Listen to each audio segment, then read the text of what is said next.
Hey, good afternoon, my fellow grill masters and chief grilling officers and officerettes.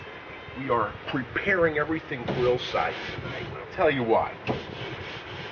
Me and my guy, my little buddy, my son Christian and I, were playing golf today, and the round went a little longer than I thought it would. So we ended up finishing up, and here it is about 6:30, and we're just putting everything on. So we're preparing the Dicky Moe Portside plank salmon grillside.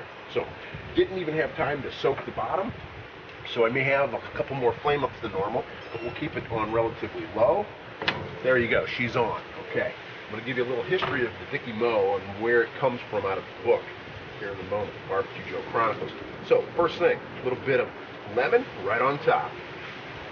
Then we stick on some salmon seasoning. There's a ton of them out there. This one is similar to what I'm going to come out with, my own recipe. So it's got some brown sugar in it, it's got mustard seeds, some paprika, and a little bit of salt, and a little bit of pepper. Put 1, 2, 3, 4. Okay, we are schmelting. Preparation and bing and bang happened all at the same time while we were schmelting. Doesn't happen often when I actually rush things like this, but it should come out with a good result. So that's what we're looking for. Now, Dicky Moe's Portside Plank Salmon. The Dicky Moe is the boat that Sir Henning actually takes down to Italy from Sweden and meets Angela.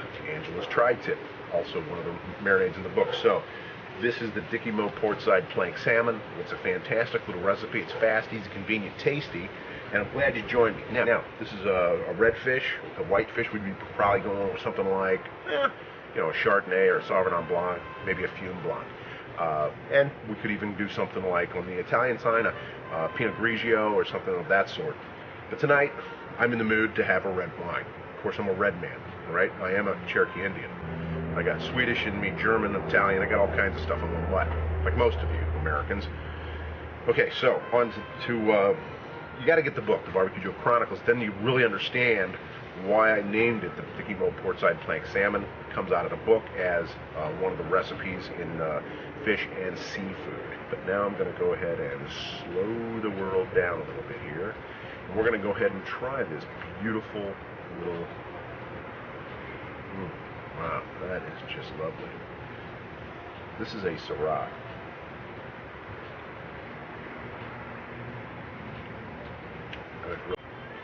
So, Syrah is good. I mean, you could do a Merlot as well, as I talk about.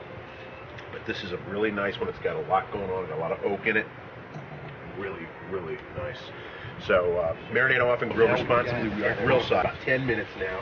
We got about another 8 to 10 minutes, and it'll be done. You can tell it's already starting to change color. You can never go wrong with a cedar plank. I use alder as well when I'm doing a red fish. Now this is a sockeye, by the way. This is a sockeye, so this is a fresh sockeye. For me, I like fresh. I've always been a fresh kind of guy. So fresh is good, and when it's not fresh and it stinks like fish, like bad fish, dead fish, fish that's been sitting in the water, upside down for an hour, that's probably not good. Send it back. Send it back on the Dicky Moe back to where it came from. So the other thing is not only are we grill side, but you can never go wrong with the cedar plank, because the cedar plank is very primal.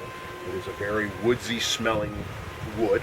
It's cedar, obviously. You know what cedar smells like, and if you don't, go to your neighbor's porch and just scratch on the top of the cedar planks that it's on, and you'll get an idea of what the fish and what the plank is going to smell like. So, you can buy the book at Amazon.com or right there at BBQJOE.com, as you can see on the caption here, right here on the website. So let's go ahead and check it out, see what we got here. Now, what I'm going to do next is I'm going to actually score, and I'm just going to top score it right now. What top scoring is basically just, I'm not going to go all the way through, because when it goes through, if it's still a little hard in there, and I can kind of see it's still very red, I want it to have that salmon pinkish color as it actually is finished. And so we still have another 5 to 7 minutes before I can score it all the way through. And I score it all the way through to make sure, 1, it's finished, and 2, so that each portion, each piece, which is about 3 to 4 ounces, each person gets a piece, and each piece is completely finished and smoke infused from the outside to the end. Put a little more lemon on top. As far as the salmon seasoning, you don't really need any more. If you have a good piece of meat like this, you know, it's to enhance the flavor of the fish. We don't want to overpower the fish. We want to just enhance the fish, and we want to make it taste phenomenal. We want the flavonoids to actually enhance, never overpower, and that's the whole key. If you live in the north, if you live in the cold, whether it's Alaska, North Dakota, where my friend Mike Walsh is, up there at KNDK, Maverick 105. Been on his show a couple times. He's a great guy, and for all of him and his listeners up there, marinate often and grill responsibly. Looking forward to meeting all you guys one of these times when I get up there. We call it Area Gray, and we sit here and either together, 2 men or more, 2 men and a woman, 5 women and a man. Sounds pretty good to me. But no matter how many people you have, you can always congregate around the altar of Area Gray and have a good time. It's always going to supply good times and primal yell-outs.